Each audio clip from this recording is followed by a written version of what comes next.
Bem, já entramos então, estamos ao vivo.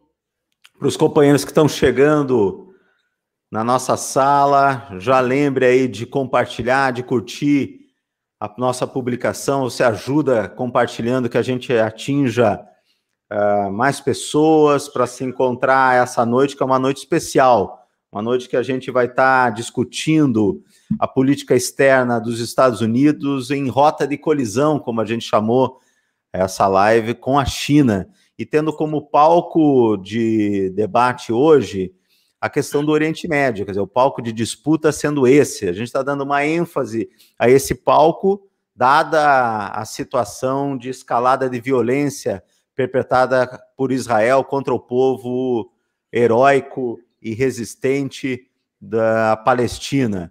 Então eu quero que vocês que estão nos assistindo, não se esqueça também de nos acompanhar no YouTube. A gente está começando as nossas transmissões no YouTube. Se inscreva no nosso canal. Lá é o canal do Gassan Canafani. Aqui no Facebook nós estamos na página da Kombi Marcelino Chiarello. E sem muita demora, hoje eu já vou passando a bola para o nosso companheiro Ernesto. Ernesto, boa noite para você. A palavra é tua, companheiro.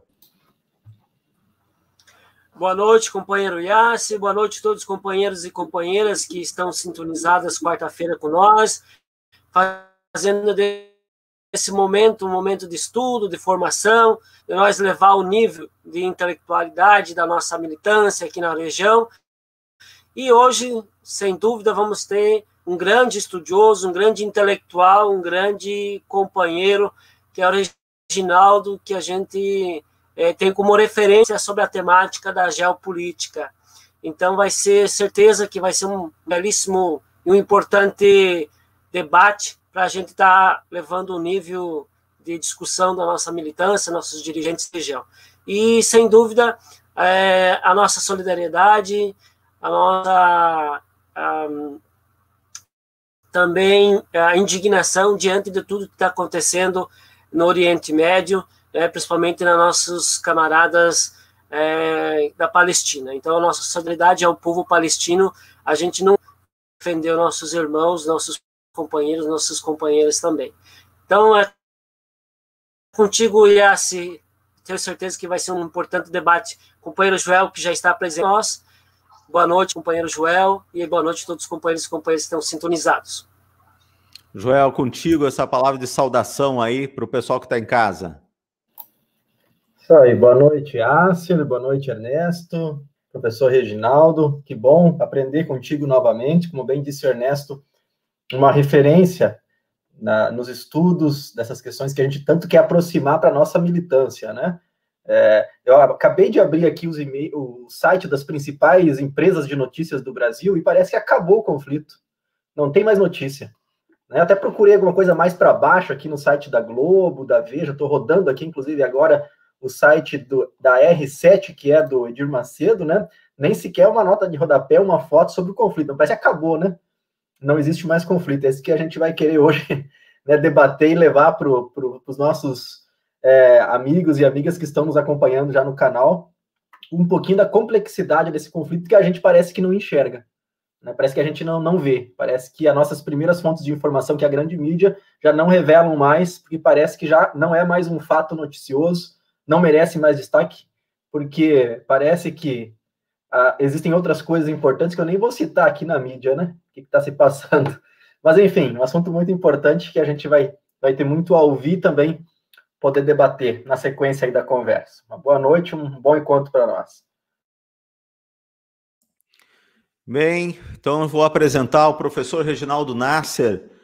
É um professor que é referência nossa, como bem lembrou Ernesto, é do nosso campo. Isso aqui é um espaço do Grupo Intifada. O Grupo Intifada é um grupo de esquerda, um grupo classista, um grupo que defende a classe trabalhadora e tem uma perspectiva de transformação radical da sociedade brasileira. Nós somos, portanto, os setores que pensam na ideia de socialismo, de uma nova sociedade. Conversar, então, com um companheiro de campo, um companheiro que é referência nos debates de política externa dos Estados Unidos, professor Reginaldo Nasser, professor da PUC de São Paulo, e é um companheiro de primeira linha nas análises internacionais, incluso essas que nós vamos dar foco hoje, que é a disputa das grandes potências, tendo como palco delas o Oriente Médio, né? Essa região tão conturbada desde o século passado, né? Sofrendo aí um processo violento de intervenções estrangeiras, de neocolonialismo, de último colonialismo, requício, né? Última face do colonialismo europeu, que é Israel. Então, todos esses elementos vão entrar em debate. Professor Reginaldo, a fala é tua, eu vou te deixar por volta de 30 minutos com a tela cheia com você. Boa noite, professor, e seja bem-vindo. Boa noite a todos, Ernesto, o Joel, Yasser. É um prazer estar aqui com vocês. E, infelizmente, mais um momento, né, muito trágico, muito doloroso na Palestina. Quando eu conversei com o Yasser, né, a gente planejou, já era uma conversa sobre Estados Unidos e China, mas nesse contexto, a questão da Palestina não poderia ficar de fora. E não poderia ficar de fora também a região do Oriente Médio, que podemos chamar o Grande Oriente Médio, né? Vai até Irã, Afeganistão. Acho que o Yasser já colocou aqui também, que é um tema que a gente vai trabalhar, que a questão da Palestina ela se insere dentro de um contexto de um colonialismo que se estabeleceu de forma tardia, né? Final da Segunda Guerra Mundial, onde havia começou-se a desenhar uma série de lutas anticoloniais e, naquele exato momento, estava se constituindo o Estado de Israel, que, como bem disse o historiador Ilan Pappé, ali não era o início e nem era o final de um processo. Ele era uma parte de um processo colonial que já havia se iniciado antes da criação do Estado de Israel e que vai além do Estado de Israel. Mas quando a gente foca nesse momento da criação do Estado de Israel, nós também constatamos que esse Estado nasceu por obra, né, das grandes potências. Quer dizer, para além da questão local, das ações dos grupos judaicos, no contexto do mandato britânico e em disputa com as organizações palestinas, as organizações que lutavam pela Palestina, em torno disso havia um apoio muito claro, muito forte das grandes potências, né? Inclusive da União Soviética. Aliás, a União Soviética foi uma das primeiras a apoiar, até antes dos Estados Unidos. E acredito que durante a Guerra Fria, esse jogo de grandes potências em torno dos dois grandes blocos, socialista, né, comunista, em torno da União Soviética, e o outro bloco em torno dos Estados Unidos, essa disputa revelou, mas também, de certa forma, obscureceu algumas questões. Então, com o final da Guerra Fria, nós pudemos observar algumas questões que eu vou discutir aqui, que não eram específicas da Guerra Fria, elas vão além da Guerra Fria, e vêm até os dias de hoje. E, ao mesmo tempo, mais paradoxal que seja, havia coisas ali que a Guerra Fria obscurecia, né? Então, inclusive, eu tenho avaliado esse período da Guerra Fria, né? É muito interessante, porque é frequente a gente olhar que é uma disputa, né, por hegemonia entre dois grandes blocos, né? E, como se sabe, a área do Oriente Médio foi uma das áreas onde houve uma disputa mais acirrada, né? Mas no sentido daquilo que um filósofo, politólogo, Raymond Aron, denominou todo esse período da Guerra Fria como paz impossível, guerra improvável, né? Então, a paz seria impossível, porque a disputa era uma disputa por formas sociais de produção, uma disputa por regime político, um regime por ideologia. Então, portanto, nunca haveria paz entre os dois blocos. Mas se a paz é impossível, a guerra é improvável. Veja que ele dizia que a guerra não é impossível, ela é improvável, né? E ela se tornou improvável porque, colocava Ron, os grandes potências, o caso da União Soviética e dos Estados Unidos, mas também ao longo do tempo a China, Inglaterra, a França, passaram a possuir arma nuclear, né? Então, a posse de arma nuclear seria uma dissuasão de não ter uma guerra ao estilo da Primeira e da Segunda Guerra Mundial. Quer dizer, eles iriam pensar até o último minuto para ter uma guerra, né? Pois bem, então, isso ficou muito em torno da questão nuclear. Mas eu diria que esse período da Guerra Fria pode também ser visto como um período de consenso entre as grandes potências. Aí vocês podem estar dizendo, mas como assim? Acabei de dizer que é uma disputa muito clara, né, entre os dois blocos, e como pode ter consenso? Então, é essa questão. Quer dizer, que haveria consenso em torno do não confronto direto.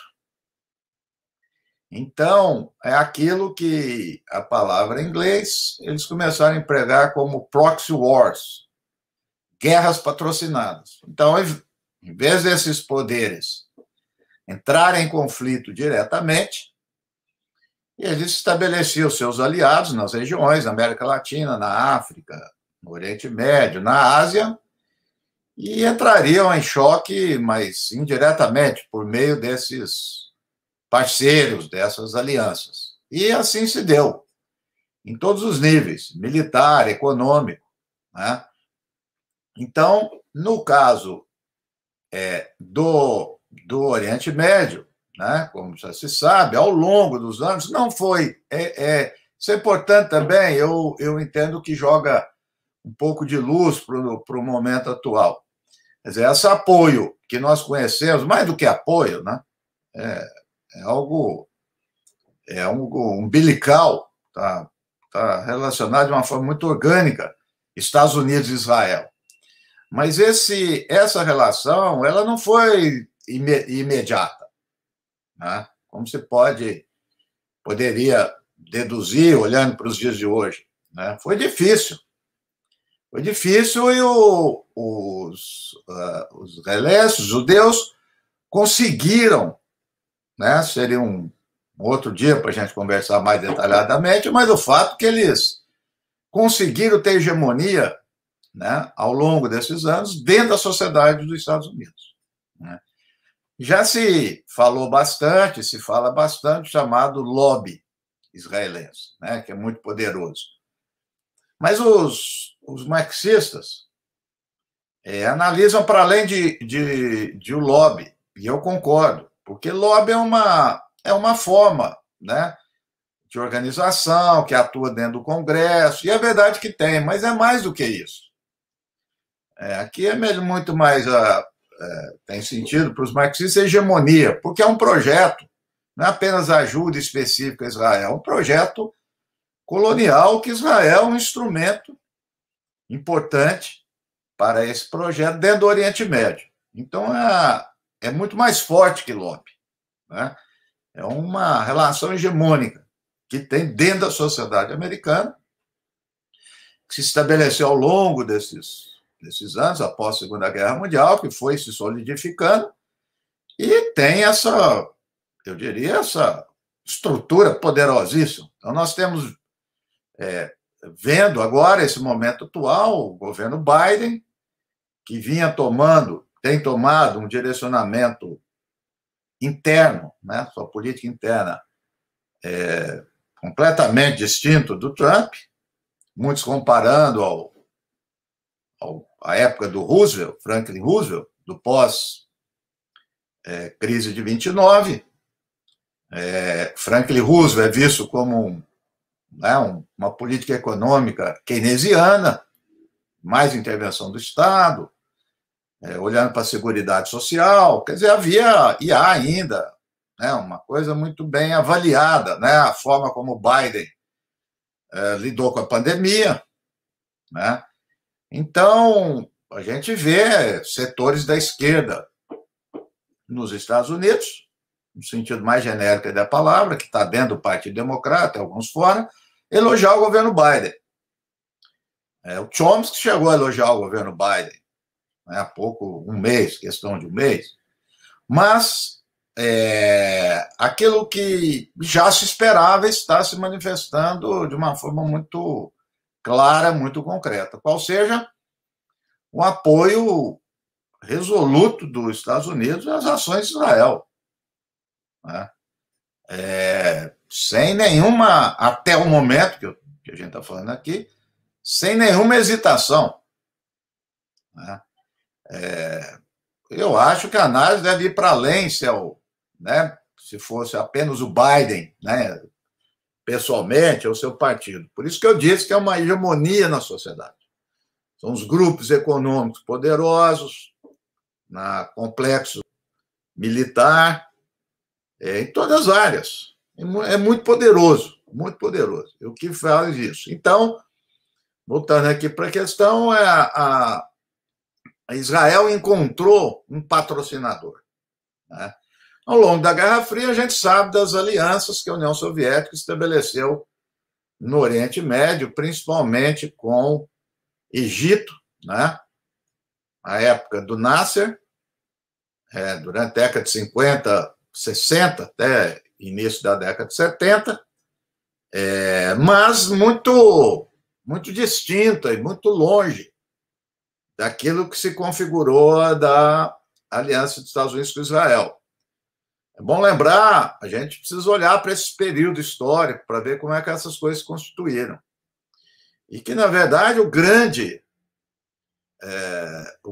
articulador dos Estados Unidos era o Irã, né?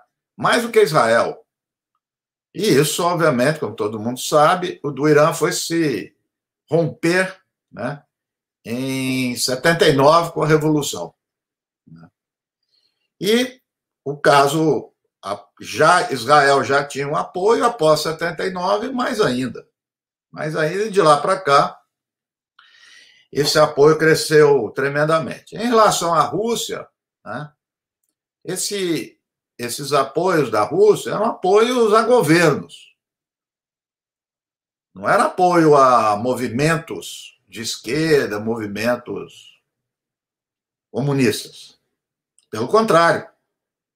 Eu, há 2 anos, fiz a minha tese de livre docência e estudei esse período dos Estados Unidos no Oriente Médio, década de 50 e 60, e os movimentos socialista e comunista, que foi o auge no Oriente Médio.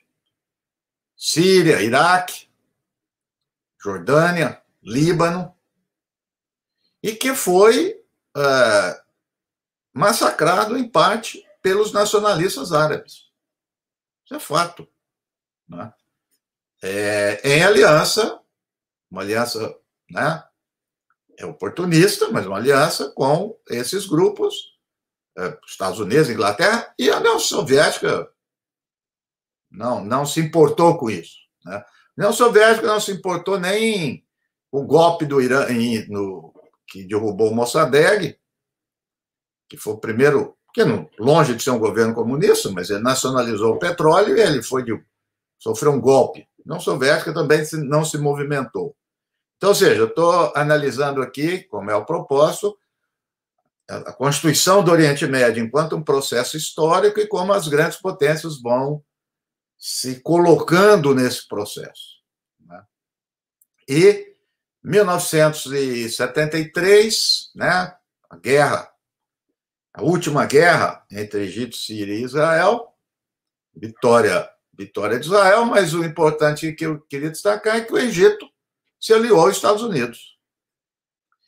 Então, de lá para cá, mudou, né, uma ruptura, né, nesse histórico de articulações de grandes potências e seus aliados. Tanto é que a guerra seguinte, a guerra do Líbano, guerra civil do Líbano, é um outro formato. Não é, você não tem mais estados. E a União Soviética ficou completamente ausente. Então, eu acredito que a guerra do Líbano, em 80, embora, teoricamente, dentro do período da Guerra Fria, mas já não contava mais com nenhuma presença da União Soviética. Então, essa periodização, por vezes, ela não é muito válida para as regiões, para as particularidades das regiões. Então, a Guerra do Líbano, em certo sentido, ela já anuncia outras guerras do Oriente Médio, tal como e aí depois a gente volta a comentar aqui da Síria, né? Mas o fato é que ali a Guerra do Líbano também já a questão palestina, né? E foi um dos últimos momentos onde as forças de esquerda, palestinos e libaneses, né, tiveram a possibilidade de chegar ao poder. Tiveram a possibilidade de chegar ao poder de forma concreta, real. E foram massacrados, foram, né, derrotados em dois momentos. Seja pelas forças da Síria, do Assad, do pai do Hafez Assad, seja pelas forças de Israel.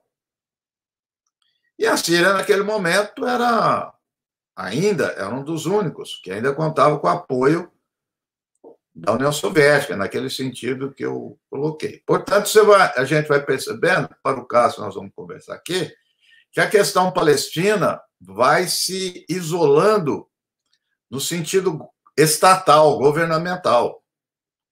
Eu não vou ver mais nenhum tipo de lá para cá, de apoio, né, de estados.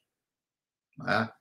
E tem coisas pontuais, declarações, ao mesmo tempo, a questão palestina vai ganhando força no sentido, eu chamaria transnacional, ou seja, as sociedades ou grupos sociais no mundo, cada vez mais, né, solidarizando e simpatizando com a questão palestina. De lá para cá, década de 80 para cá, nós vamos observando também que o Oriente Médio vai se transformando no local de luta contra-hegemônica aos Estados Unidos. Não entrando aqui que esse contra-hegemônico necessariamente é de esquerda. Aí vem os movimentos islâmicos e tudo mais. Eu só apenas constatando que de década de 80 até hoje, alguns contam, de 10 conflitos, envolvimento direto, né, armado dos Estados Unidos, 8 foram no Oriente Médio. Então, o Oriente Médio foi, ao longo da década de 70, 80 para cá, se transformando num dos eixos da política internacional norte-americana. Tanto é que a chamada Nova Ordem, que o Bush, pai do Bush, o Bush pai, ele anuncia no contexto da Guerra do Golfo. E é bom lembrar, nesse sentido que nós estamos conversando aqui sobre grandes potências, que a Guerra do Golfo foi uma das únicas guerras, desde que existe a ONU, após a Segunda Guerra Mundial, que teve apoio de todos os estados que compõem o Conselho de Segurança da ONU. Não teve veto e, pelo contrário, teve voto favorável de todos. Então, ali, o contexto é que pôde saudar que era um consenso entre os grandes. O consenso entre os grandes era atacar militarmente Saddam Hussein e o Iraque, que ficou isolado, contou apenas com a solidariedade dos palestinos. Síria, todos ficaram contra, né? Então, vejam que na minha fala aqui, eu estou, né, traçando um caminho para mostrar, né, essa movimentação de grandes potências. Então, quando, por vezes, a gente já faz uma avaliação posterior, a gente tem exagerado no dissenso e na disputa das grandes potências e amenizado aquilo que é mais consensual. Esse é mais vamos dizer, o tom da minha fala. Então, esse consenso foi estabelecido. Houve um consenso também com a chamada Guerra do Afeganistão, né? Vejam, se a gente olhar com objetividade os ataques do 11 de setembro e a reação dos Estados Unidos, o ataque que os Estados Unidos e aliados fizeram ao Afeganistão, ele não tem nenhum sentido. Segundo os dados do próprio Estados Unidos, 18 terroristas fizeram lá o 11 de setembro. Nenhum deles era afegão, nenhum deles passou algum dia pelo Afeganistão e não treinaram o ataque terrorista no Afeganistão, porque simplesmente eles treinaram, foi pilotar avião nos Estados Unidos. Não tinha nenhuma justificativa para atacar o Afeganistão, mas não houve reação nem da China e nem da Rússia. Não se opuseram, né, a esse ataque e a ocupação do Afeganistão, né? Na sequência, nós tivemos o quê? A Guerra do Iraque, que teve um grande problema nesse consenso que eu estou dizendo, porque até os aliados dos Estados Unidos não concordaram, como a França, né, o caso da França e a Alemanha, e, obviamente, da Rússia e da China, que se opuseram de forma muito contundente. Entretanto, é pouco avaliado, pouco visto, que um ano, mais ou menos, não me lembro direito, mas 1 ano, 2 anos, houve uma votação no Conselho de Segurança da ONU. Essa votação no Conselho de Segurança é pouco falada. Há uma resolução, eu não me lembro se é 1054, e essa resolução é uma resolução sui generis, porque há muito tempo ela não era empregada. Ela foi votada no Conselho de Segurança autorizando a ocupação do Iraque. A ocupação do Iraque pelos Estados Unidos e pela Inglaterra. Foi autorizado. Não teve obstrução da Rússia e nem da China. E ocuparam o Iraque, né? Então, a gente pode depois conversar sobre as razões disso. Mas o fato é que houve um consenso, nessa linha que eu estou argumentando. Depois de toda aquela oposição, houve um consenso nessa ocupação. Durante esse período, após o 11 de setembro, as declarações da Rússia iam nesse sentido, que a luta era contra o terrorismo internacional, né? A gente sabe, a Rússia, o caso da Chechênia, o caso que a Rússia sempre tem preocupação com os movimentos muçulmanos em torno das ex-repúblicas soviéticas, enfim, pois também podemos falar sobre isso se houver interesse. Mas eu estou apenas constatando que a Rússia não se opôs, né? Nesse contexto, teve a Guerra de Kosovo, né? Antes, ataque dos Estados Unidos, oposição da Rússia, não deixou que houvesse a intervenção da ONU, foi da OTAN, né? E, no caso aí do Oriente Médio, a gente, ultimamente, creio que deve estar faltando uns 5 minutos, né, Yasser? Não sei. Bom, Isso mesmo, 5 minutos, Reginaldo. Então, aí no caso mais recente, portanto, da Síria para chegar na Palestina, que a Rússia entrou mais fortemente em 2015. Logo no contexto do fortalecimento do Estado Islâmico, dominação do Estado Islâmico de um território do tamanho da Jordânia, em torno de Síria e do Iraque, e a Rússia entrou no conflito, disputando ali com as alianças com os Estados Unidos. Toda a complexidade das alianças entre os estados, não vou aqui detalhar, mas eu quero chegar no ponto final, aí, depois para a Palestina, que hoje os russos têm uma atitude extremamente pragmática. Ao mesmo tempo que eles atuam ao lado do Irã, eles têm um excelente relacionamento com Israel. Ao mesmo tempo que houve essa oposição, de um lado, Estados Unidos, o caso da Síria, Arábia Saudita, Catar, Bahrein, hoje a Rússia está tendo um bom relacionamento, se aproximando muito dos Emirados Árabes, da Arábia Saudita, inclusive agora em torno das vacinas. Né? E a Rússia, portanto, tem transitado por todos esses países. Que é um caso também da China. É um caso também da China. A China tem um bom relacionamento com Israel. Não tem nenhum problema com Israel. Deu aí esses dias uma declaração a favor dos palestinos, etc., mas não vai além disso. Né? Não vai muito além disso. Portanto, esses países, essas grandes potências, Rússia, China e Estados Unidos, têm um trânsito, né, no Grande Oriente Médio, todos eles atuam de uma forma muito pragmática, e o pragmático aqui, com certeza, não inclui Palestina. Não inclui Palestina. Inclui os países árabes, as elites árabes, e uma convivência na melhor forma possível com Israel. É uma situação realmente, gente que luta pela causa palestina é difícil, mas a gente sabe disso, porque o que está acontecendo agora é o que aconteceu em 2014, é o que aconteceu em 2010, é o que aconteceu em 2008, eu diria, é o que acontece desde 1947, até antes, né?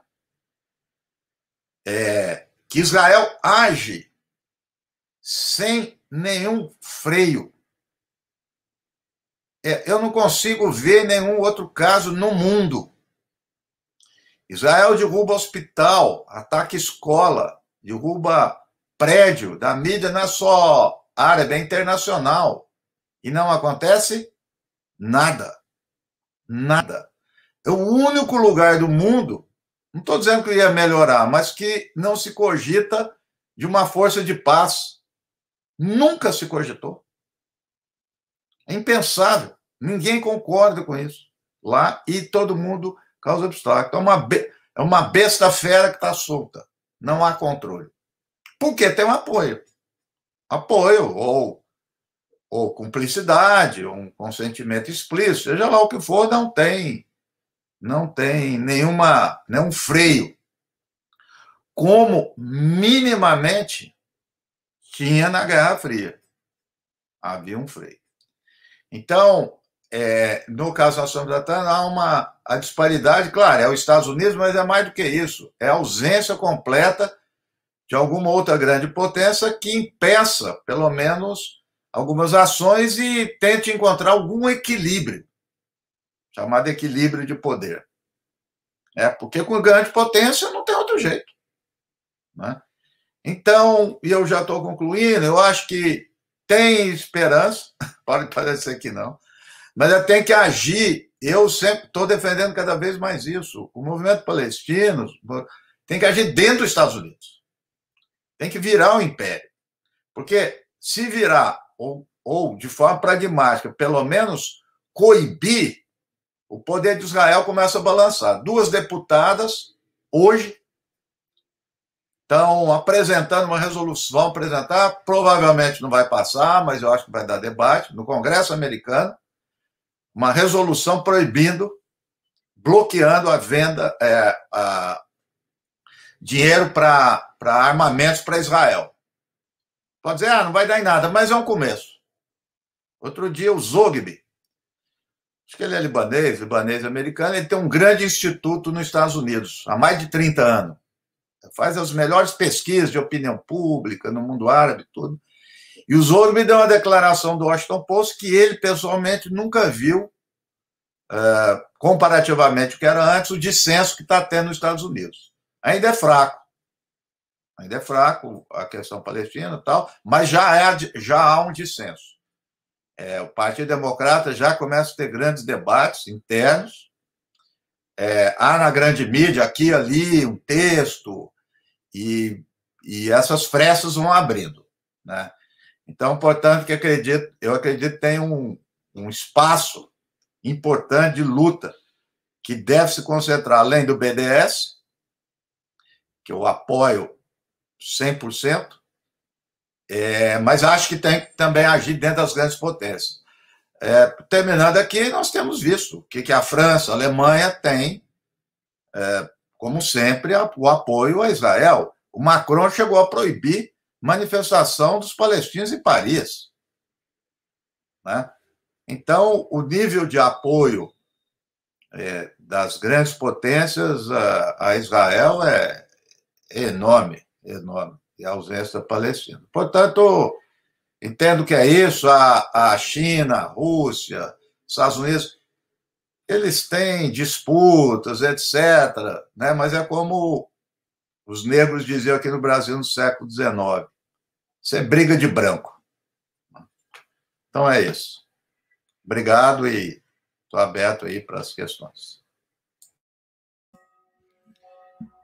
Beleza, então, para quem está chegando agora, a gente está com o professor Reginaldo Nasser, estamos conversando. Originalmente o debate seria sobre a política externa dos Estados Unidos em rota de colisão com a China, mas dada a situação do Oriente Médio, o palco que a gente está visualizando desses alinhamentos é o Oriente Próximo, dada a escalada de violência que o povo palestino vem sofrendo por parte do Estado sionista, o Estado terrorista de Israel.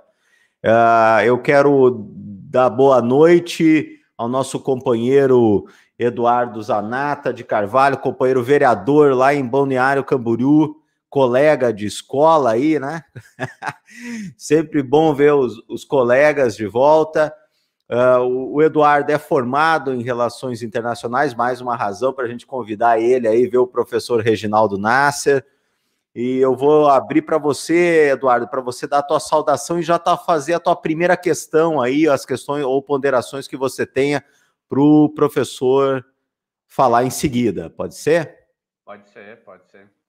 Obrigado, Yasser. Agradecer o convite seu, do Ernesto, todos os companheiros do movimento social que estão engajados em promover esse debate, que no momento que a gente vive é fundamental, né? Ao Joel também, que é o professor Reginaldo, que sempre, como estudante na graduação, depois na pós-graduação de Relações Internacionais, sempre foi uma referência em diversos assuntos, tanto na PUC São Paulo, quanto no programa Santiago Dantas, que é uma referência a nível nacional para o país todo. Professor, acompanhei aqui, gostei muito da sua fala, fiz algumas anotações, e essa questão que foi mencionada, eu vou até trazer mais para esse debate interno que acontece agora no Partido Democrata. Eu acho, como está pungente, eu acho que é importante a gente trabalhar isso para não ficar só na questão histórica, que às vezes a gente bate muito na conjuntura histórica do conflito, né, entre Israel e Palestina. Eu acompanhei a discussão da proposição dessa resolução e também ontem, que bloqueia a venda de armas, e também ontem a deputada Rashida Tlaib, eu acho que ela cruzou com o Biden e vazou que ela teria pressionado ele no aeroporto, no Texas, e um dos assessores dele teria vazado isso para a imprensa, e o conteúdo da conversa, que foi que ele se comprometeu a buscar um cessar-fogo e a endurecer o discurso com Israel. Então, o primeiro ponto o senhor acredita efetivamente que depois de um governo Trump, aonde essa deputada e deputados que o senhor citou, que estão propondo essa resolução, eles foram atacadas, né, por causa da ascendência de origem árabe que tinham pelo presidente Trump, e o Biden se elege, mas ele se elege a partir de um movimento que foi bem disputado também com os socialistas democráticos, liderado pelo Bernie Sanders,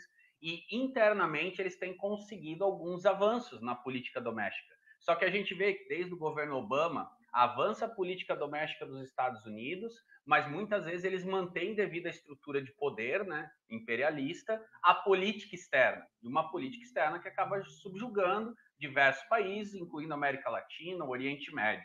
Então, a pergunta assim, para o debate, eu estou bem interessado na sua opinião, como que você vê essas primeiras movimentações do governo Biden na relação com Israel e agora efetivamente nessa exigência de cessar fogo que ele está dando as declarações, se você acha que isso avança ou não, porque até ele citou numa declaração hoje a tentativa de greve por parte de trabalhadores palestinos, tanto na faixa de Gaza quanto em Israel e também em outras regiões do mundo árabe, em apoio ao fim dos bombardeios. Então, a questão é efetivamente isso, quanto aos socialistas democráticos, o governo Biden e a relação com Israel nesse momento de conflito. Posso responder ou... Quer fazer um bloco, Reginaldo? Quer responder uma por um? Vamos fazer um bloco? Pode ser? Ernesto, deixo contigo. Vamos fazer um bloquinho? Muito bem, tomei notação aqui de várias questões que o companheiro professor Reginaldo e também boa noite, companheiro Eduardo, aí, companheiro do curso à esquerda, no centro. Um bom trabalho e também em outros espaços. Muito bem.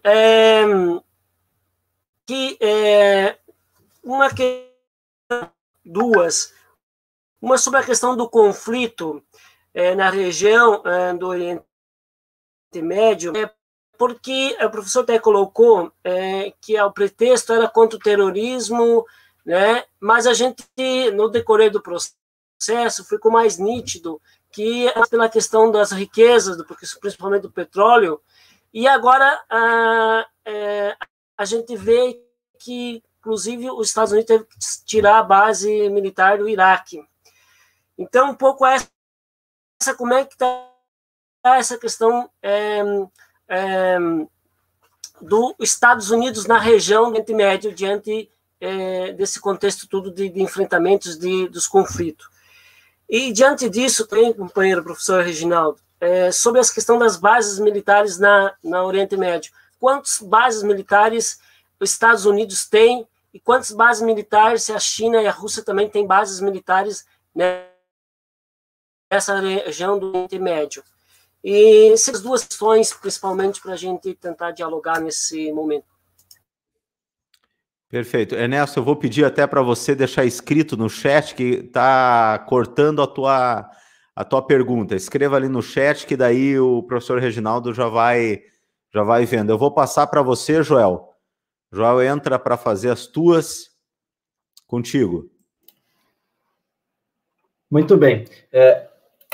Antes de vir escutar o professor e ter observado algumas discussões sobre esta relação Brasil e China e pensando o Oriente Médio, eu vinha e até ouvindo alguns analistas, alguns comunicadores em alguns canais da esquerda afirmando que essa relação entre Israel e Palestina, ou o porquê Israel ataca a Palestina, dizia muito desse teste de força entre Estados Unidos e China, mas agora, ao final, o professor relativizou isso, né? Então, a questão que fica parece-me que Palestina não se torna mais esse laboratório de teste de força, parece, dos Estados Unidos via Israel, parece que não, e a pergunta poxa, até havia uma esperança de que a China poderia ter uma intervenção, até mesmo a Turquia, que já teve alguns discursos favoráveis e alinhados com com a China, mas parece que isso não. Eu gostaria de ouvir um pouco mais do professor sobre isso, sobre essa, talvez, animosidade de qualquer enfrentamento de outra nação, de outro Estado, em relação ao que os Estados Unidos está autorizando, está intervindo através de Israel na região da Palestina.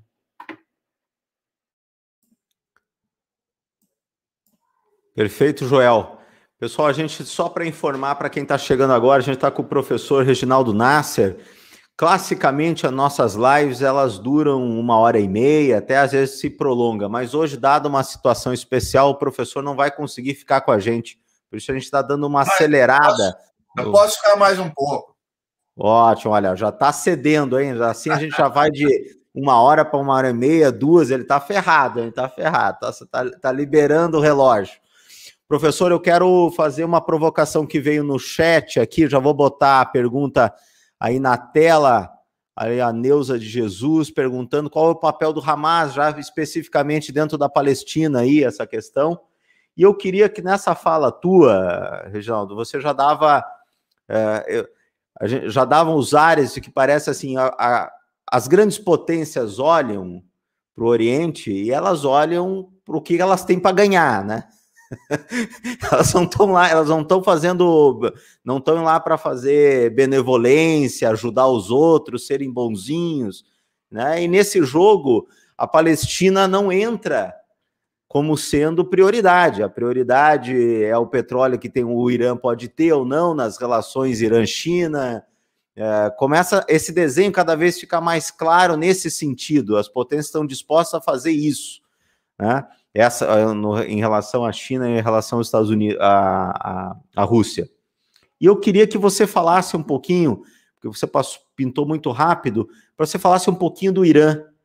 Qual que é o papel como potência regional do Irã, né? Essa relação, esse enfrentamento com a Arábia Saudita.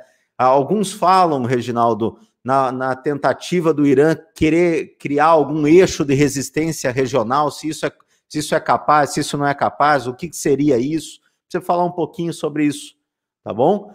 Então é bastante coisa para ti aí, Reginaldo. Vamos lá, passando para você. Por isso que eu falei que já podia ir mais além. Não, eu vou começar aqui Vou começar pela questão dos democratas, né?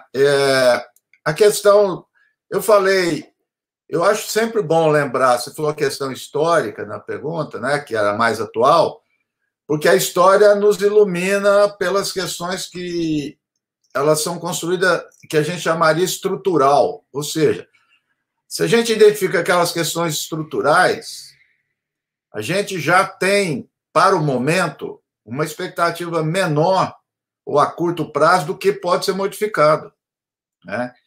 Então, esse apoio dos Estados Unidos, ele vai muito além de questão bipartidária. Vamos lembrar que o Obama, um episódio, foi a maior humilhação, eu não vou dizer dos Estados Unidos e Israel, que eu acho que na história dos Estados Unidos. Eu vou lembrar, o Netanyahu foi para os Estados Unidos, ele teve uma reunião com o Obama falou duro com ele saiu de lá e foi para o Congresso. Fez um discurso, está no YouTube. Ele não conseguia falar, de tão aplaudido que ele era. Por todos, ou 90%. Isso revela a questão de Israel. Revela, e eu tenho voltado a um período, vou falar ainda da história, porque como, por exemplo, esse lobby disputaram com o Ronald Reagan. Quando o Ronald Reagan quis aproximar da Arábia Saudita, a Arábia Saudita ainda não era confiável, né, nessa perspectiva deles, colocar aqui entre aspas, eles romperam com o Ronald Reagan, esse grupo. E foi uma briga ferrenha dentro dos Estados Unidos. Então, esses episódios históricos revelam o seguinte: não é fácil isso daí. Não é fácil. Então, portanto, eu não vou na questão pessoal do Biden ou não. É uma estrutura. Se ele não fizer isso, ele dança. Aí é que está. Mas a Nancy Fraser utilizou um termo gramsciano, que é muito bom para análise, que ela falou que nós estamos passando por um interregnum, né? O interregno que o Gramsci aplicava era que o antigo não morreu completamente e o novo não nasceu. Né? Então, os Estados Unidos está nesse momento, em todas as áreas. Não é só a política internacional. Mas na hora que veio da política internacional, o Biden ficou desesperado. Ele não estava prevendo essa coisa agora, que estraga. Inclusive, ele estava querendo, no orçamento que ele mandou para o Pentágono, centrar na Ásia. Ele está querendo sair do Oriente Médio. Então, houve um processo, tem uma outra pergunta mais ou menos assim, de um certo retraimento do Oriente Médio, desde a guerra da Síria, que veio com o Obama e com o Trump, e que o Biden estava na mesma linha. Eles não é se ausentar, mas o termo é retraimento. Então é que eles não têm se envolvido basicamente com a Síria. E veja só, mas isso não é uma a gente, estou falando em geral, é muito equivocado, né? Ficar olhando política externa por discurso e Twitter. E declaração. Então, também já entro no outro. Não é só nesse caso agora. Acho que toda análise de política externa nós temos exagerado, a própria esquerda aqui no Brasil, em declaração. Né? E não conta absolutamente nada para a política real. Nada, zero. Eu me lembro do golpe do Temer, todo mundo, agora a China, não sei o quê. A primeira viagem do Temer foi para a China. E não vamos iludir, não. Agora, eu também até, politicamente, eu falaria isso. Que agora, a China, não tem problema nenhum com o Brasil. Nenhum. Vai lá no Twitter, o embaixador discute, os negócios vão caminhando. Ninguém vai dar importância para isso, não. Isso é difícil afetar relações concretas. Então, portanto, declaração de China para a Palestina, o Erdogan faz escândalo. Me diga uma ação concreta. Eu não vejo. E vou para o Brasil também. Ninguém perguntou, vou para o Brasil. Eu falei isso para o Marco Aurélio, que eu gostava muito. Marco Aurélio Garcia. Falei isso publicamente, está gravado. Na campanha da Dilma, na segunda, que nós fizemos um grande evento na PUC. Apoiei, fui lá, tal, mas falei para o Marco Aurélio, olha, é muito interessante o PT, né? Dá declaração favorável à Palestina e ajuda e mantém relações econômicas e tecnológicas com Israel. Aí eu falei para ele até ironicamente, dá um recado para a Dilma, acho que se ela inverter, os palestinos não vão achar ruim. Dá declaração favorável para Israel e atua mais concretamente com os palestinos. Então, a questão do Brasil é real. O Israel entrou como parceiro privilegiado no Mercosul quando? 2009, 2010, assinado pelo Lula e o Celso Amorim. Eu falo isso para o Celso Amorim. Que Israel, não sei o quê, assinou a entrada de Israel no Mercosul. Isso é fato. O Celso Amorim, ministro da Defesa, manteve os acordos militares e tecnológicos com Israel e cresceu. Eu estou escrevendo um artigo sobre isso com o Bruno Rubens. Cresceu, foi exponencial a relação do Brasil com Israel. Aí dava declaração quando atacava Gaza, é crime internacional, não é não diplomático, chama embaixador. Nada, não vira nada. Não vai para lugar nenhum. Né? Então, estou de saco cheio, desculpa, eu falo saco, dessa coisa simbólica da Palestina. Tudo é apoio simbólico. Eu lembro um jornalista me ligou, um evento importante, hastearam a bandeira da Palestina na ONU. Puta, que fantástico, hein? Muito legal, né? Enquanto isso, estão roubando, tomando casa dos palestinos e massacrando palestinos, né? Tudo declaração simbólica. Então, eu não vejo nada além. Nenhum país, nenhum governo. Né? E, claro, o Max Weber dizia o seguinte, você quer entender César? Ele fala do Júlio César, pensa como César. Então, vamos pensar, que ganho que vai ter um governo, uma grande potência apoiando a Palestina? A gente tem que saber disso para saber o terreno que a gente está. Não tem ganho nenhum. Tem ganho nenhum. Então, ele pode romper se tiver pressão. Aí obedece. A sociedade tem que pressionar. Vai na marra, tem que ser na marra. Não vai, por livre e espontânea vontade, ninguém vai apoiar o palestino. O custo é alto, ganha com Israel. Israel é o maior exportador de tecnologia militar no mundo, de tecnologia militar urbana e as chamadas pequenas guerras, exporta para a Índia, para a China. Então, quem que vai querer isso para Israel? Então, alguém perguntou, não lembro quem, laboratório, a Palestina vai laboratório dessa guerra para experimentar armas, experimentar tecnologia e trazer para as favelas do Brasil. Tem um documentário que chama The Lab, todo mundo acha aí no que é um jovem judeu antisionista entrevistando um militar israelense, tudo. Aí ele interrompe e fala, ó, vou ter que interromper a entrevista que amanhã tem uma viagem para o exterior. Eu falei, onde? Vou para o Brasil. Ah, posso? O cara não percebeu que ele era crítico. Posso ir com o senhor? Pode. O cara veio junto para filmar. Foi lá, tá, levantou de manhã, onde que ele foi? No BOP. Dá aula pro pessoal do BOP. Teórica e depois a prática, porque foram nas favelas, dar aula prática, Israel dando aula prática, como fazia da repressão nas favelas. Né? Então, Israel tem um livro do Jeff Halper, que é um judeu antisionista, batalhador lá de Israel. Ele escreveu um livrão mostrando como que Israel adquiriu essa hegemonia no mundo da tecnologia e das armas. Tecnologia de controle, câmera, coisa digital. Por quê? Porque experimenta com os palestinos. Ó. É o laboratório dos palestinos. Né? Então, eu não tenho ilusão quanto a isso. Mas ainda a questão dos democratas, voltar para a primeira pergunta, eu voto, eu acho que vai ter um debate, vai ter briga, vai ter luta. O Biden foi eleito porque essa esquerda foi para a rua. Ele sabe disso. Né? Então, vamos ver. É uma disputa, não dá para prever. Mas a disputa está colocada. Eu acho que é um início. É um início de uma caminhada, porque antes não tinha nada. Né? Então, eu acho que essa mobilização é importante. Né? Das bases militares. Eu não sei o número, não tenho a mínima ideia de número. Eu sei que tem uns mapas, se você clicar, depois eu posso passar se eu não achar, vai aparecer. Até o Google dá. E eu sei que, voltando ao Irã, o Irã, por exemplo, está cercado. Né? Completamente cercado.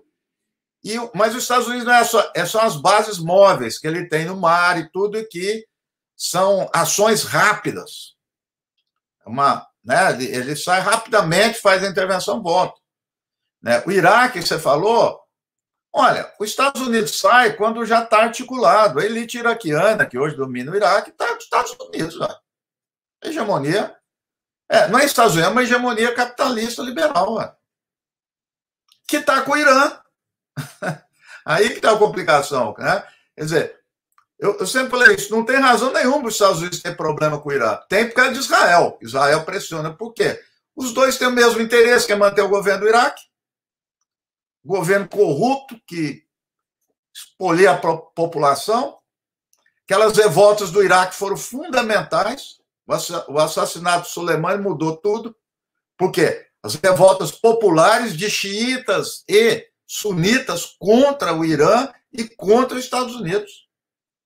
Para sair dessa bipolaridade aí que se estabelece. Eles eram contra isso, porque eles estavam a favor de mudanças econômicas e sociais para o Iraque. E foram para a rua e mobilizaram. Foram reprimidos violentamente de todo lado. Né? Então, infelizmente, é isso. Quer dizer, esses movimentos que afloram para sair desse jogo da geopolítica, eles são massacrados, né? Porque ali conta é arma. Então, os Estados Unidos, democratas, eu acho que vai ter problema. O Biden vai ter dor de cabeça dentro do seu partido. Bastante. Né? Ainda não é suficiente para haver uma mudança, porque é muito forte o lobby, é muito dinheiro, não dá. Mas vai ter, eu acredito e aposto muito nisso, dessa mobilização. Né? O Joel, me lembra aí, Joel, se eu respondi. Ok, professor, muito bem. Ótimo. Eu não lembro se eu respondi. Do Yasser foi... O Irã. Sobre o Irã, e o eixo da tal eixo da resistência. O Irã. Veja, o Irã é o grande foco anti-hegemônico na região desde 1979. Não quer dizer que eu concorde com... Eu gostaria, veja só, tem um vídeo na internet, olha como era saudosismo, né, do Brasil.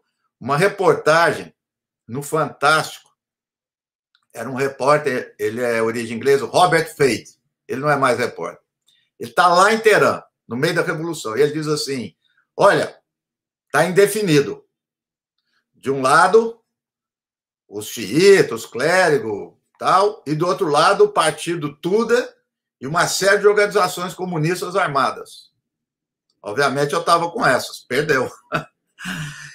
Mas manteve-se anti-hegemônico.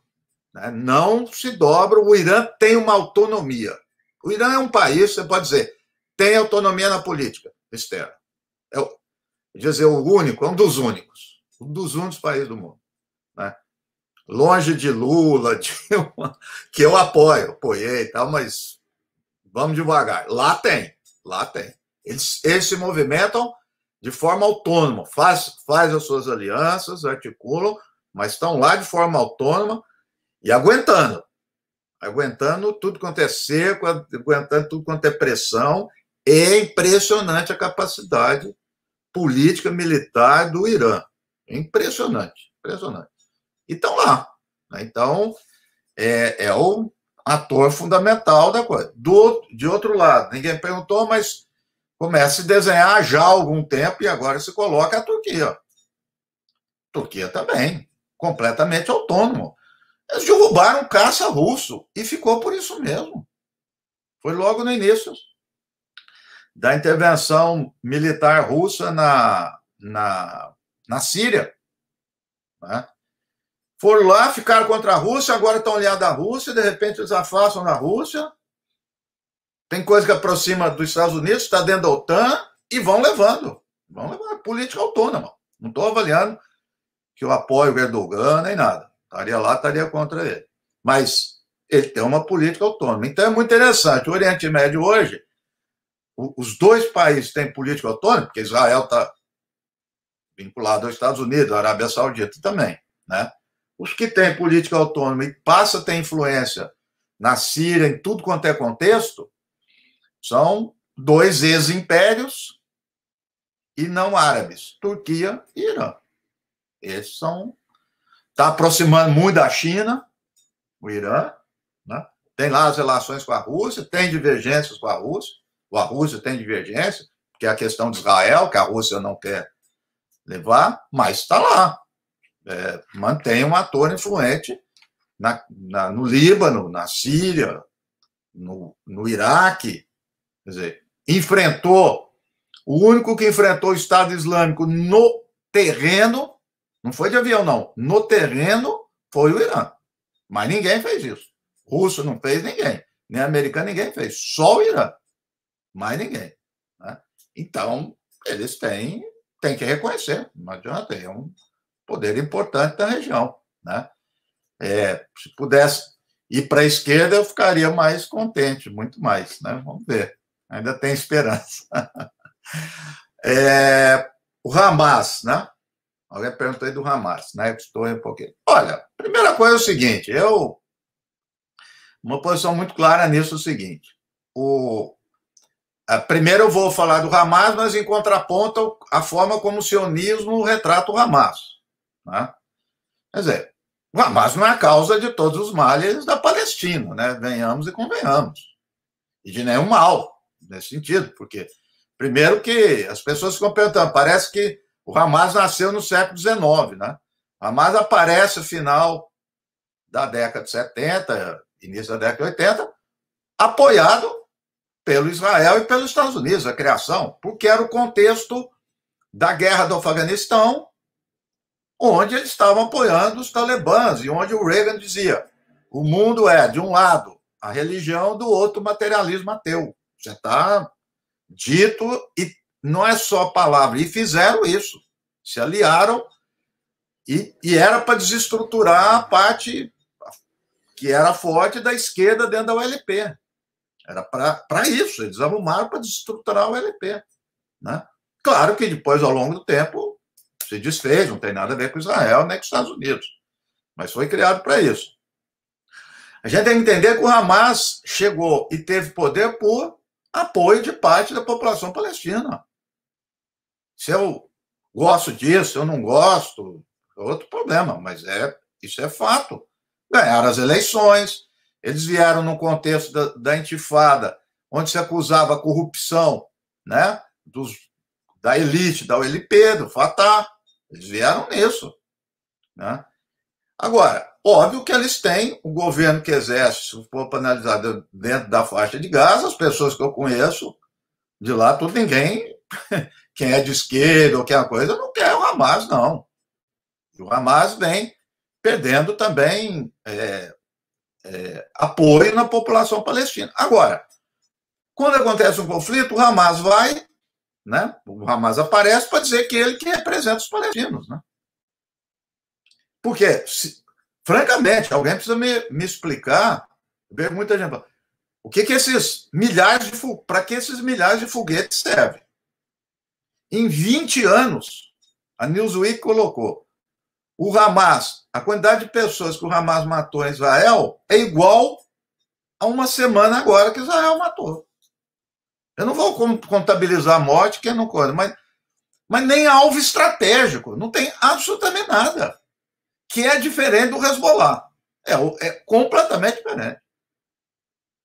O Hezbollah tem poder de atingir Israel militarmente. É outro papo. Aí eu entendo a lógica militar. Do Hamas eu não entendo completamente. Quer dizer, então, só para fazer tudo isso aí, só para dizer que o Hamas representa os palestinos, e eu entendo, a minha avaliação pessoal, que serve de álibi, não que depende, Israel mata sem o Hamas, mas serve de álibi para Israel ir com tudo, né? E serve de álibi para todo mundo apoiar e colocar o terrorismo do Hamas, que não é nem mandar míssil do jeito que ele manda é terrorismo, não é terrorismo, mas enfim. Então, acaba justificando. Eu não tenho essa avaliação de ficar, o Hamas acho muito ruim para a causa palestina. Particularmente acho ruim.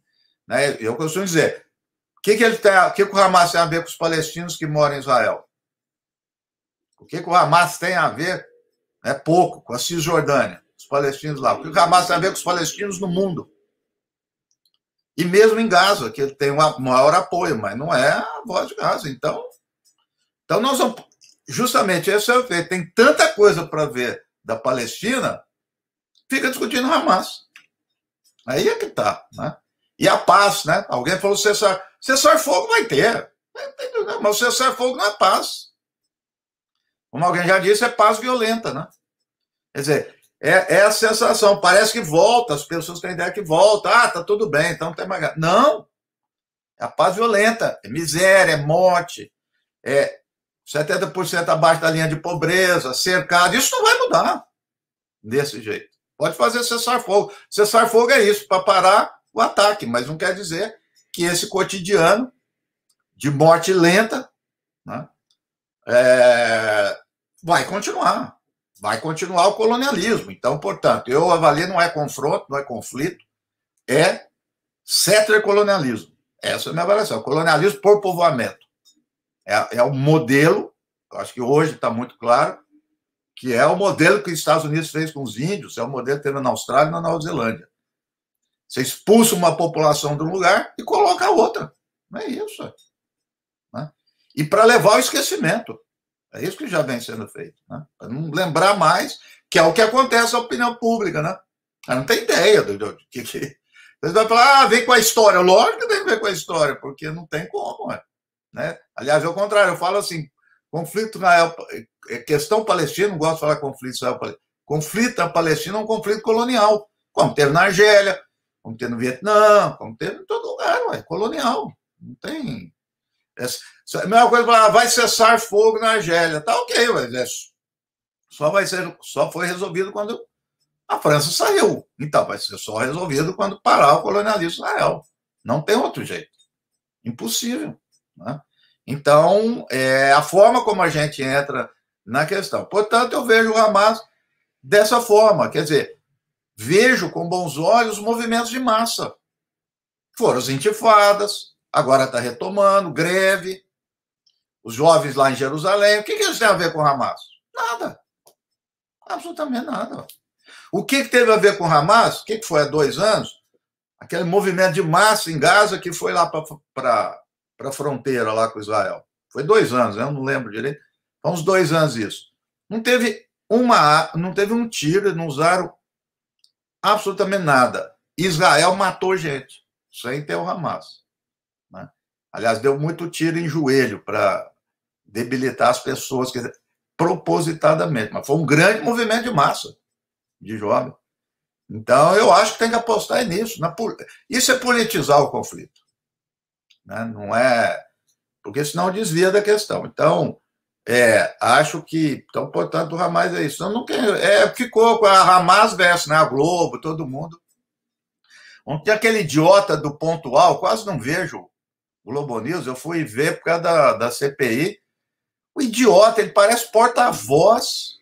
Ele pode ser conservador, tudo, mas ele parece um porta-voz do Estado de Israel. Eu pensei que ele estivesse gozando. Ele falou, o Netanyahu disse que já matou 168 líderes. Eu nunca vi uma organização com tanto líder no mundo. Do Hamas e precisa matar mais. Aí acaba o conflito. Esse idiota fala isso na televisão. Ninguém fala nada. Ninguém fala nada. Mas é isso, essas versões que tem. Mas... já tenho encontrado artigos no New York Times, no Washington Post, mas não é o que eu gostaria, mas já destoando do que aparecia sempre, era 100% sionista, não é mais. Né? Então, a gente vai percebendo dissenso, conflito em todos os lugares nos Estados Unidos, nas universidades, parlamento... E eu acho que esse é um caminho importante. Né? E deve ter mais isso também na Europa. Mas, concluindo, da grande potência, gente, eles se acertam. Porque eu entendo, são muitos negócios. Por que alguém vai defender a Palestina? Ué, o que a China faz com os uigures lá? É a mesma coisa, ué.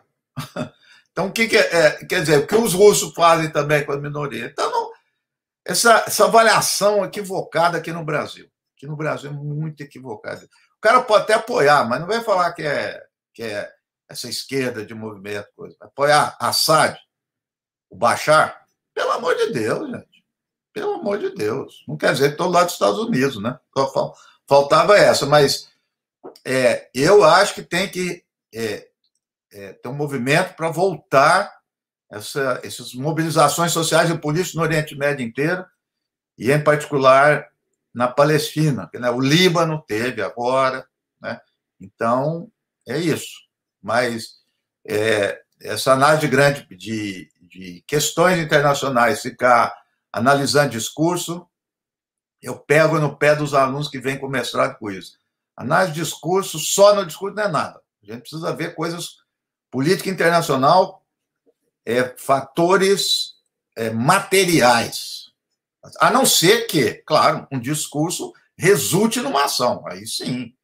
A não ser que um discurso respalde, estimule, articule com um fato. Aí tudo bem. Mas discurso solto não significa nada. Absolutamente nada. Então precisa parar com esse negócio. A Rússia falou isso dos palestinos. Então a China deu essa declaração, vai ter coisa, vai ter nada. A China é um grande parceiro de Israel. Eu ia trazer aqui os números e esqueci. É um grande parceiro de Israel. Não vai fazer nada, não. E vai ser parceira do Irã. E não está nem aí. O que ela tem a ver com isso? Não tem nada. Deixa isso. Não vão se meter nisso, não. Não vão se meter. Infelizmente é assim. Como não vai se meter aqui no Brasil, não se meteu em política aqui no Brasil, e não vai acontecer nada. Eles não querem isso, não quer entrar em questões que tragam custos. Para que ele vai entrar nisso? Então, quem entra somos nós aqui. Não essas elites. A gente é que entra. Que tem custo para todos nós, né? Também. Mas para essas nações e para essa elite. Então, eu ia falar. Então, os russos estão articulando agora com Emirados Árabes, que é articulado com os Estados Unidos, com as elites americanas. Então, é uma grande articulação entre elites no Oriente Médio. E essas elites estão se lixando. estão se lixando para isso aí, né?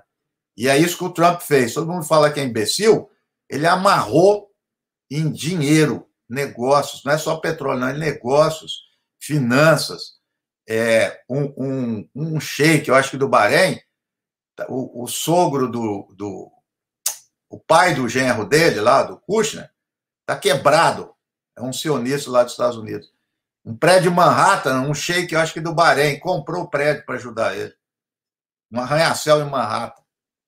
Então, e aí, ao mesmo tempo, o cara tem entrada livre nos negócios dos Estados Unidos. Então, é uma coisa... E agora a Rússia está aproximando. Eu tenho lido muita coisa da Rússia, com Bahrein, Arábia Saudita, e vai para fora. É ruim, né? A gente fica assim. Mas, concluindo, mas voltar que tem a luta colonial. Então, nós temos, minha posição, que é uma luta vamos dizer, daqueles que foram colonizados contra as grandes potências. E eu não vejo China, acho que a China fez muito avanço, acho que deve ter aliança com a China, não estou dizendo isso, acho que tem que ser correlação de força, mas não avalia como a China está. É Sul é uma pinóia, uma grande potência, não quer saber da gente, não. Mas é um estado de mau humor meu também.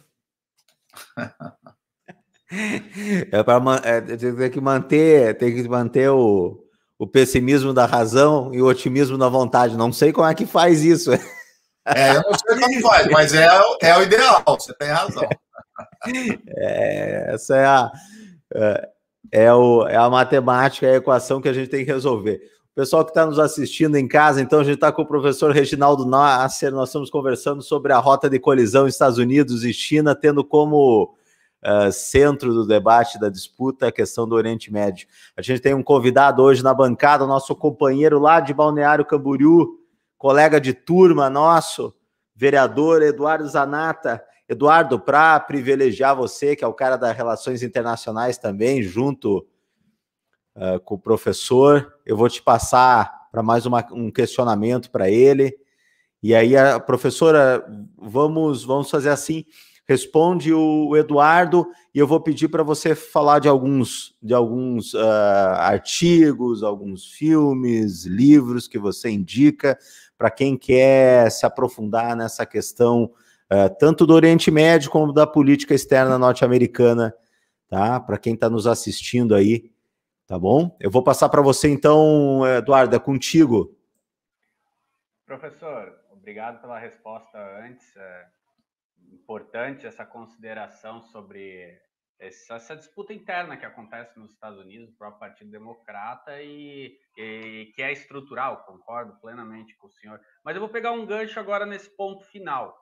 Falou sobre esse acordo dos Estados Unidos na era Trump agora com Israel e com o Bahrein.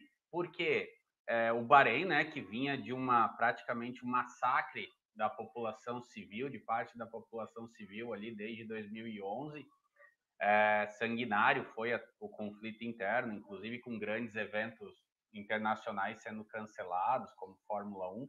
O que eu queria questionar o professor agora é como que enxerga, porque foi anunciado, na época eu lembro, como um grande feito do governo Trump, que foi os Emirados Árabes, em troca, estabelecer relação com Israel.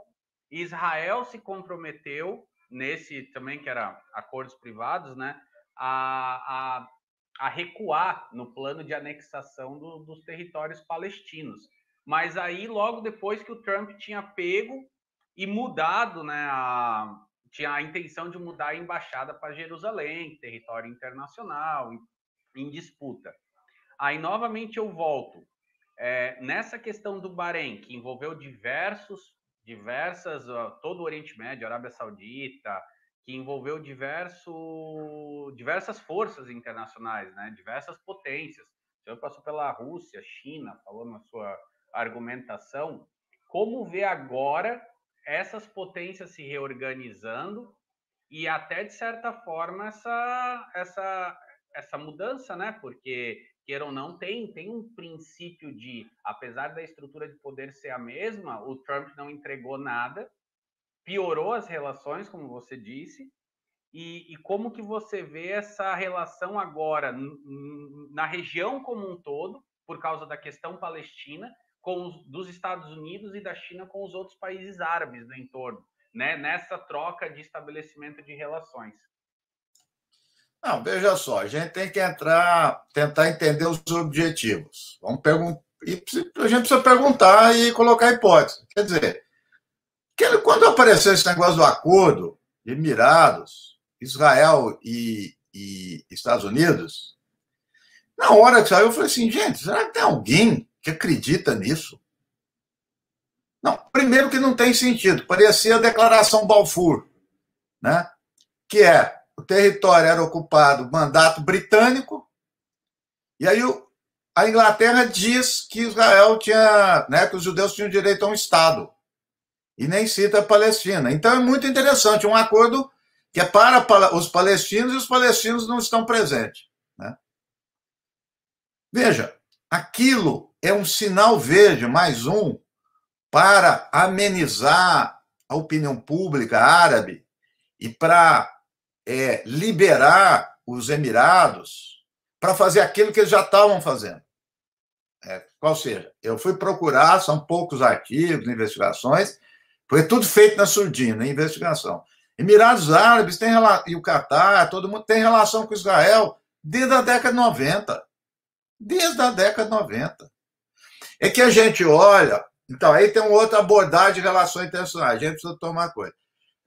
Diria o seguinte, eu tenho focalizado muito nas chamadas relações transnacionais, que não aparecem em política externa, não aparecem na ONU, não aparecem na OMC, não aparecem em lugar nenhum, desses lugares oficiais. Ele aparece em outras esferas, né? Então, seja na esfera das elites, das classes, seja também na resistência, que é transnacional.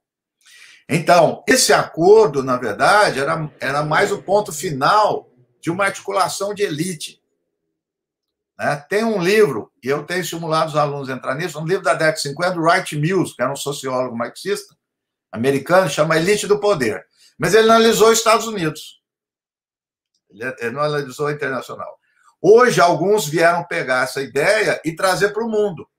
Então, sim, as elites, quando ele dizia, não era republicano democrata, era empresários, pode ser democrata, republicano, cientistas,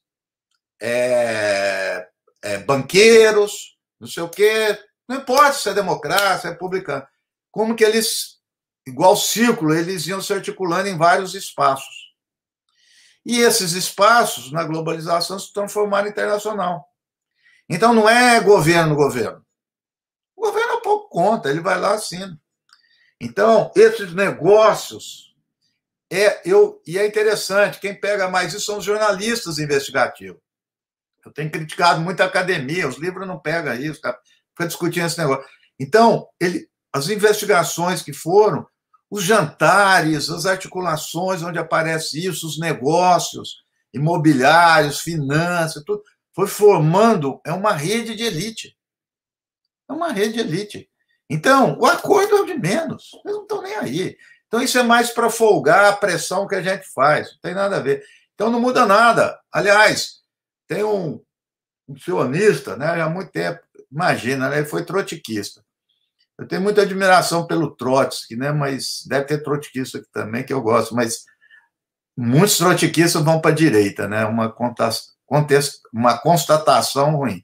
É o Jaime Pitskovsky, que escreve na Folha, toda semana, a Parte Internacional, né? E ele, por exemplo, você vê que ele escreve, ele diz, olha, quem que acabou com esse acordo? Estava tão legal esse acordo, árabes, né?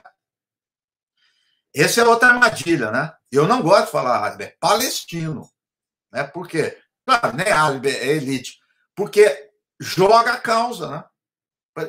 Claro que Emirados Árabes, né? Árabe, né? Mas elite árabe, e uma elite árabe que não tem nada a ver com o palestino, que identidade é essa? Então ele diz assim, quem que acabou com tudo isso? O Hamas. É o que está todo mundo falando. Quem acabou com o acordo foi o Hamas. Então não é culpa disso. Então a questão palestina, que teria estado na Revolução do Oriente Médio, é para acabar com essa elite árabe. Toda elite é um horror. A árabe é uma das piores que tem, né? Porque interessa para eles a identidade árabe quando precisa, né? Então, com identidade árabe, igualiza o sheik, né? E o outro ali que está na miséria, né? Esse negócio de identidade é uma armadilha, né? Parece que o Oriente Médio não tem classe social. Eu acho que o comunismo chegou no Oriente Médio, porque não tem classe social. Véio. Ninguém fala em classe social, capitalismo, só discute xiita, sunita, não sei o quê. Então, acho que não alterou em nada, não acho que alterou. Esse núcleo do Golfo Pérsico hoje, eu falei em termos de Estado, o Irã e a Turquia. Em termos de poder financeiro e econômico, cada vez maior, é o Golfo Pérsico. É ali que é o maior problema no mundo árabe. Ali que tinha que ter revolução. Na hora que tiver revolução lá, aí nós vamos ver. Porque agora eles estão indo para a Síria, para, aspas, reconstruir a Síria. Estão se articulando para reconstruir, porque ninguém tem dinheiro. Eles estão entrando no Iraque. A Arábia Saudita voltou a ter boas relações com o Iraque para reconstruir o Iraque, entre aspas. Então, esses momentos chamados de reconstrução são os momentos mais estratégicos para estabelecer dominação. E agora a Síria, a Rússia não tem dinheiro, não vai colocar dinheiro lá, o Irã não tem dinheiro para colocar em reconstruir a Síria, quem que vai? Colocar e ganhar, né? Claro. As monarquias. As monarquias. Então, hoje eles é o grande poder no Oriente Médio, e, portanto, eles estão articulados com elites que estão no Partido Democrata, estão no Partido Republicano, e estão em qualquer partido. Eles não estão nem aí. Não tem nada de partido isso aí. Esse pessoal, né, que eu estou falando. Então, a gente, eu acho que tem que olhar mais pela coisa do transnacional. Né? Mesma coisa, só para voltar aqui para o Brasil, porque quando era aí a época do Lula, Dilma, etc., quando eu falei Lula e Dilma, mas o que era? Negócios com elites aqui. Veja, já há algum tempo, eu esqueci o nome dela, era uma italiana que ela coordenava o BDS aqui no Brasil, ela morava no Rio Grande do Sul. E ela levantou esse dado há um tempo, já faz um tempo, que era muito interessante, né? O Rio Grande do Sul, com o Tasso e tudo. Tasso, não, esqueci. Foi ministro do Lula, grande liderança de esquerda. Estou com o Tasso por causa da CPI. Tasso Genro, Tarso Genro. O Tarso Genro. Então, o Tarso Genro levava o Fórum Social Mundial, todo o Fórum Social Mundial, coisa da Palestina. Ela fez um levantamento na época, não sei hoje, um dos governos de Estado que tinha mais relação com o negócio de Israel era o Rio Grande do Sul. Isso revela essa coisa do Brasil. Quer dizer, não estou personalizando, que é o Tasso, nem nada. Estou dizendo que tem negócios que é aí que está. Então, não vão ficar em declaração. Então, é isso. Portanto, o Oriente Médio hoje, né, eu diria o núcleo de poder, para pegar a linguagem marxista, o bloco hegemônico e tudo, é em torno, claro que isso tem tudo ali, os países do Golfo Pérsico. E já indico, vou pôr aqui, depois vocês colocam, eu não lembro de cabeça, mas é não sei se ele é jordaniano, ele é Adam Hanieh, ele é professor na SOAS, né, em Londres, foi orientador de orientado meu, é um dos maiores pesquisadores sobre o Golfo Pérsico. Ele é um marxista, faz análise marxista do Oriente Médio. É muito bom os artigos, livros, se citar, colocar o nome dele no Google e Academia, você entra no link, baixa tudo de graça. Livro, artigo, tudo dele. É muito bom a análise dele. Ele é excelente. Então, hoje eu centraria ali, porque o Iraque está acabado, desmantelado, Síria está acabada, Líbano, né? O Egito não está em boa condição, quer dizer, então, no mundo ali do Oriente Médio, mundo árabe, que se espalha, né? E o fundo são os países do Golfo. Infelizmente. Infelizmente, mas eu estava falando da Turquia, a Turquia agora está entrando na Líbia. Coisa que nunca fez. Então, ali no norte da África também começa a ser uma área de atuação da Turquia. Turquia e Rússia, aliados na Líbia. Então, esse negócio do Putin, isso é outra coisa também equivocada. Olha para a Rússia só no aspecto militar. O Putin é outro, é um grande articulador diplomático. Né? Parece que é o cara lá. Ele vai lá, impressionante, se articula com o Irã, articula com Israel, articula com a Arábia Saudita, tal. Tem problema com ninguém.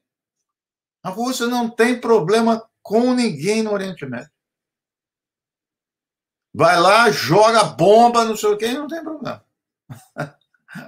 É impressionante. Eu tenho um aluno que lê fluentemente russo, está fazendo doutorado sobre Rússia no Oriente Médio, que é pouco estudado. Brasil, quase nada. Está fazendo várias pesquisas aí. Então, é interessante isso daí da Rússia. Cada vez mais eu tenho interesse também, por meio dele, estudar a Rússia. Né? A China também. A China está chegando pelo Irã, mais pelo Irã. E eu não tenho muita informação, mas sei que está. Seria interessante também olhar essa movimentação da China, né? E a Rússia está usando muito a Sputnik, né? A diplomacia da vacina para fortalecer no Oriente Médio. Né? Perfeito, então, professor, a gente vai chegando aí. Olha aí, você me enrolou e nós já estamos 1h30. Aí, ó. Viu? Agora você perdeu a janta, vai ter que comer miojo, hein, Nasser? Vai virar estudante agora, vai comer miojo. É, rapaz. Aqui é só comida árabe. Olha só, que beleza então, hein? Professor, obrigado pela tua presença, quero agradecer de coração. Você já aprendeu aí os caminhos virtuais para chegar aqui na nossa casa, a casa do Grupo Intifada. Saiba que a gente sempre está de portas abertas para você. Muito obrigado pela noite de hoje. Só uma coisa, eu queria... Depois eu passo, mas eu lembrei de cabeça aqui, falar dos Estados Unidos. O filme em si, como qualidade de filme, ele não é dos melhores, que é com Tom Hanks, que é sobre o Afeganistão, quando os Estados Unidos apoiam o Talibã. Acho que foi aqui, Jogos de Poder. Jogos de Poder. Não sei se alguém já viu, é com Tom Hanks. E vou dizer por quê. Porque tem essa questão transnacional. Outro dia eu estava comentando um filme lá no 247, o pessoal falou, professor, dando spoiler. Eu falei, spoiler hoje? Você põe no YouTube, você vê tudo. Então, vamos falar que eu estou dando spoiler aqui. Mas para dizer como é interessante, para a gente só concluir isso daqui, que eu também sou entusiasta de estudar os Estados Unidos. A gente tem muito receio. O professor meu, Oliveiros, ele falava em latim, ficava bonito. Ele falava, etiam diabolus auditor. Eu não entendo nada, ele traduziu. Até o diabo tem direito de ser ouvido. Aí eu falei, então eu vou ouvir o diabo, vou estudar os Estados Unidos. Né? É o seguinte, quando começa a coisa do Afeganistão, lá da Rússia, é um deputado, eu esqueci o nome dele, é real o caso. O cara não tem posição política nenhuma. Fica cheirando cocaína, bordel, não sei o que, tal. O cara é um loucão. Aí uma milionária americana do Texas, que financia ele, chega e fala o seguinte, tipo Trump, assim, esse pessoal do Trump, bem direita. Vamos para o Afeganistão, porque lá não vai ser guerra fria, lá vai ser guerra quente, porque o pessoal lá está entrando em conflito com os soviéticos, na arma. O cara nem sabe onde é o Afeganistão, nem nada. E ela começa a bancar ele entra numa comissão dentro do Congresso, eu não lembro o nome, mas é uma comissão que ninguém dava importância. Então, na surdina, esses grupos começam a articular para entrar no Afeganistão. Veja, sem o governo saber. Sem o governo. Isso que eu estou falando, o governo chega depois. Aí vão lá, começa a dar dinheiro para os grupos. Começa a mandar arma. Aí eles acessam um pessoal dentro da CIA. Não formalmente, tudo informal. Chega para os caras da CIA, ó, vamos lá, tal. O negócio começa a crescer. Aí, de repente, esse comitê vira um dos comitês mais importantes de financiamento da guerra do Afeganistão para derrotar os russos. Então, é isso que eu estou dizendo dos americanos. Agora, essa é a reportagem do Le Monde sobre a Lava Jato, né? Transnacional. Como é que eles fazem? Começou os cursos, os americanos dando curso aqui na época do Lula, 2007. Dava curso para juiz, curso para promotor, curso para isso, Polícia Federal, curso aberto, formal. E começaram a pôr umas ideias. Uma procuradora, não sei se vocês leram essa reportagem do Le Monde, é muito boa, é uma investigação. E eles pegam a frase, a procuradora dos Estados Unidos vem dar curso aqui, sabe que ela fala explicitamente? Ela fala, como que você pega o chefe? Isso é aula de direito, hein? Olha o que ela falou. Tem que ensinar o povo a odiá-lo. Isso é aula de direito. Então, ela dando todas as condições. Então, foi de 2007 até 2013, 2014 para chegar. Ninguém viu. Ninguém viu assim, não tinha... Não é essa coisa, governo assinou isso, fez acordo, não tem acordo, nada. Vinha aqui, dava curso, articulava, o Moro ia para lá, tal. Então, tem um autor, vou escrever aqui também, e já... A gente tem muito contato com ele é uma pessoa gente fina, ele é um indiano que mora na Inglaterra, tal, Pamar. Ele é um gramsciano e ele estuda os institutos, as fundações norte-americanas. Fundações que têm PIB maior que de muito estado. Então, portanto, as fundações têm uma autonomia, não depende de governo, dos governos americanos. E elas vão em tudo quanto é lugar. Então, ele analisa as fundações na América Latina, na Ásia, né? E, portanto, é uma outra forma, não é bem política externa, entendeu? Não é assim, o ministro... Você não vê isso. Ele pega a Fundação Ford. O que a Fundação Ford fez? Entendeu? No Chile, no golpe Pinochet, pega na Ásia, pega não sei o quê. Então, são essas fundações. Então, eu tenho estimulado muito o pessoal a estudar isso, que é uma outra forma de ver. E agora eu estou tentando ver, porque ele não estuda Oriente Médio. Eu estou tentando com o pessoal identificar essas fundações americanas, que tem muitas, o Oriente Médio. Então, é recurso que você não vê, militar frequenta, empresário. Então, são círculos informais, você não consegue ver, não é partido, porque o lobby, eu estava falando, o lobby é registrado formalmente nos Estados Unidos. Então, você vê, você sabe que é tal. Essas coisas, não, você não sabe, é uma fundação. Dá curso, paga gente para ir lá no outro país, recebe gente do país, as elites dos outros países frequentam. Esse é o ponto. Quando eu estava fazendo a minha livre docência, eu peguei sem querer na biografia, um pouco antes, depois eu fui investigar do golpe do Mossadegh, 1953, o Shah do Irã passou o final de ano nos Estados Unidos reunindo com esse pessoal. Aí tem as atas, tudo fundação, Council on Foreign Relations, aí um empresário, um militar, um cara da CIA, encontrou com o Shah trouxe um outro cara lá do Irã, do empresário, e eles iam se reunindo. Coincidentemente, pura coincidência, 3 meses depois derrubaram o Mossadegh. Você não vê isso. Fizeram isso em 64, aqui tem um estudo um livrão, eu esqueci, um clássico do golpe de 64, não é mandando fuzileiro naval, né?